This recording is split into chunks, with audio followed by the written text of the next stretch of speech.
Parmi les animaux mentionnés dans le Saint-Coran, le veau des enfants d'Israël, ce n'est pas un vrai veau, il fait d'or.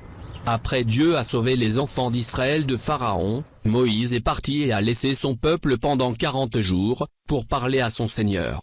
Et son frère Aaron a pris sa place, mais à ce moment-là, un infidèle apparut, nommé dans la sourate Taha, à Samiri. Cette personne a pris l'or que les enfants d'Israël ont pris du palais de Pharaon, qui est mort par noyade, et en a fait un veau, et il y a ajouté une partie du sol. Cet homme a pu voir l'ange Gabriel, lorsque Pharaon s'est noyé dans la mer. Alors, il a pris une partie du sol que Gabriel a transmise avec son cheval, et l'a ajouté au veau fait, pour que le veau ait comme une âme.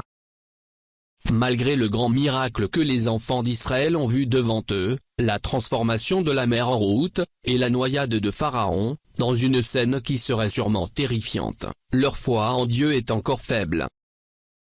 Et le Samiri a profité de cette faiblesse, car il l'avait déjà demandé à Moïse, et il voulait une idole pour l'adorer. Quand ils passèrent devant des gens adorant des idoles sur des images de vaches, et le Samiri était avec eux, il attendit son occasion pour faire un veau pour eux.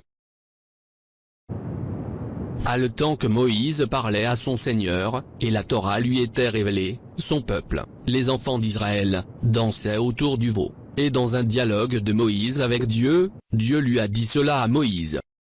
Moïse retournait vers son peuple, et était très en colère, et a jeté les planches de la Torah, et a pris son frère Aaron en le traînant par le cheveu, et la barbe. Car comment silence sur ce crime, il l'a laissé comme son adjoint, et il est un prophète et sait très bien que c'est un crime grave.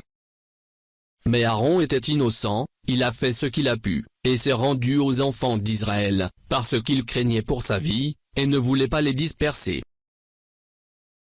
À la fin, Moïse a compris qu'Aaron était innocent, donc la punition pour les enfants d'Israël était de se suicider. Chaque personne innocente tue le criminel avec poignard. Et le meurtre a continué jusqu'à ce que Dieu a ordonné à Moïse d'arrêter, on dit que 70 000 ont été tués. Pour le Samiri polythéiste, il a eu un dialogue avec Moïse, et il a dit à Moïse, « J'ai vu ce que les enfants d'Israël ne pouvaient pas voir, c'était l'ange Gabriel, et il a pris la trace de son cheval et a fait le veau. » Alors, Moïse lui a ordonné de partir, et sa punition était l'exil, et la solitude, il ne peut pas toucher les gens, et les gens ne peuvent pas le toucher. On dit, le Samiri était d'un peuple qui adorait les vaches. Alors, il est entré dans la religion des enfants d'Israël avec un mensonge. Et d'autres choses ont été dites sur cette personne.